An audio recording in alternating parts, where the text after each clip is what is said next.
Hello મિત્રો, તો આપણે આજે એક એવી જગ્યાએ આવ્યા છે જ્યાં 20 વર્ષથી મિત્રો એક માડી મરણ પથારીએ છે અને તેમને 2 દીકરામાંથી એક દીકરો મિત્રો માતાનું દુઃખ હોઈ ના શક્યો, સહન ના કરી શક્યો એટલે એ આપઘાત કરી ગયો મિત્રો. તો એક વાતની જાણ આપણા ગરીબોના મસીહા એવા ખજૂરભાઈને થતા મિત્રો તે આવી ગયા ગીર સોમનાથ જિલ્લાના કોડીનાર તાલુકાના છાસર ગામે, જ્યાં તે ઘર બનાવી રહ્યા છે. 80% ઘરનું કામ મિત્રો પતી ગયું છે, ઓનલી ફોર 20% ઘરનું કામ બાકી છે. તો ચાલો તમને ખજૂરભાઈનું બનાવેલું ઘર મિત્રો અંદરથી બતાવીએ કેવું.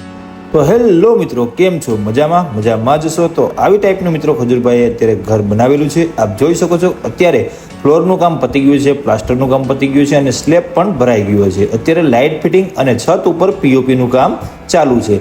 અને હા મિત્રો, ખાસ વાત કહેવાની તો રહી જ ગઈ, આપણા ગરીબોના મસીહા એવા ખજૂરભાઈ જે નિરાધાર પરિવારનું ઘર બનાવે છે તે ખૂબ જ ફેસિલિટી વાળું અને પોતાના માર્ગદર્શન હેઠળ મિત્રો બનાવે છે અને તેમના વ્લોગ તે પોતાની યુટ્યુબ ચેનલ ઉપર અપલોડ પણ કરે છે.